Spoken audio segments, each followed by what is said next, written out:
Al-Quran dan hadis memang pedoman agama Islam. Namun modal yang tak kalah penting dalam beragama Islam adalah akal. Tanpa akal, Al-Quran dan hadis hanya seonggok mushaf yang hanya dibaca tanpa makna. Tanpa akal, Al-Quran dan hadis tidak bisa digali maknanya. Akhir-akhir ini kita jadi sedih dengan fenomena sekarang di mana banyak bertebaran ustadz dan penceramah yang sangat minim ilmu, namun mendapat panggung. Mereka ceramah asal ceramah, tidak berlandaskan ilmu. Akalnya pun entah dipakai apa tidak sehingga gampang sekali menyalah-nyalahkan. Tidak ada kebijaksanaan dalam model penceramah seperti ini. Isi ceramahnya hanya meresahkan umat. Beredar sebuah video berisi potongan ceramah Ustadz Zainal Abidin. Sebenarnya video itu lama sekitar tahun 2018 yang kembali diunggah.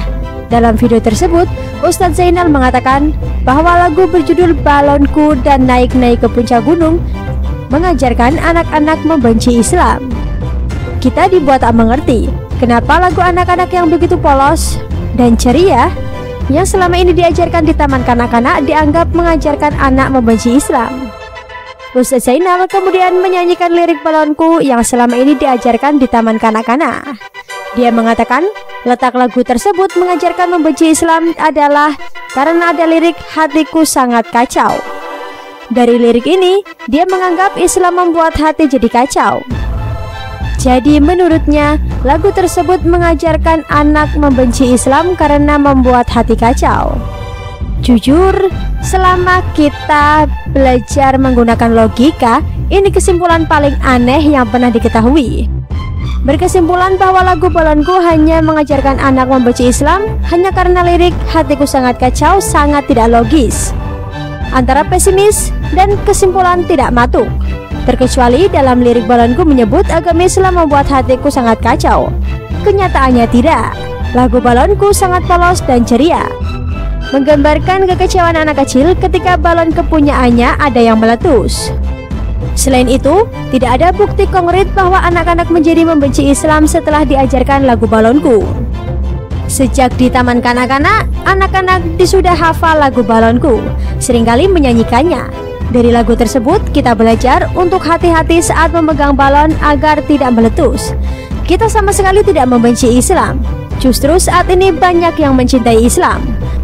Dan bukti kecintaan terhadap Islam tidak perlu membelanya dengan bergerombol dan berdemo. Minimal kita menegakkan tiang agama saja sudah menjadi bukti bahwa kita mencintai Islam.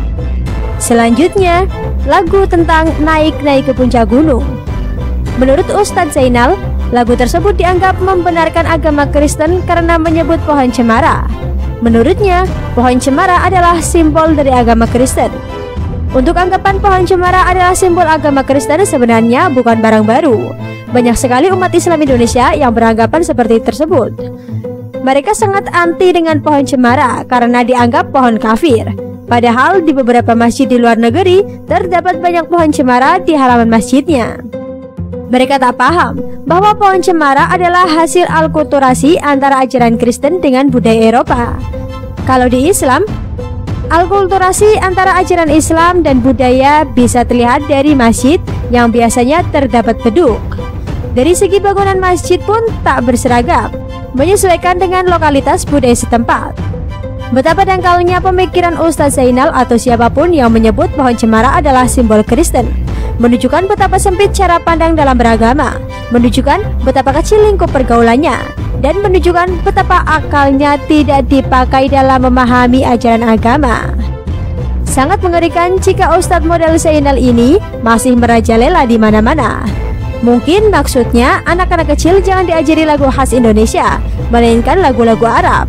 Menurutnya, mengajarkan lagu Arab bisa membuat anak jadi suka dengan Islam. Jadi, apa-apa yang diajari dari Arab dianggap sebagai Islam. Sedangkan yang asli Indonesia, meskipun maknanya baik, dianggap tidak Islami. Ujung-ujungnya, mereka hanya ingin menjauhkan anak-anak Indonesia dari tradisi dan budaya khas Indonesia, serta mendekatkan dengan budaya dan tradisi Arab. Kita kira fenomena ini benar-benar nyata. Dari cara berpakaian, berbicara yang mulai sering menggunakan istilah Arab dan sekarang dengan lagu. Anak-anak dijauhkan dengan lagu khas Indonesia. Jika mereka terus menyebarkan pengaruh hingga pelosok negeri, mungkin kita akan mendapati generasi Indonesia lebih mencintai Arab dibandingkan negaranya sendiri. Bagaimana menurut Anda?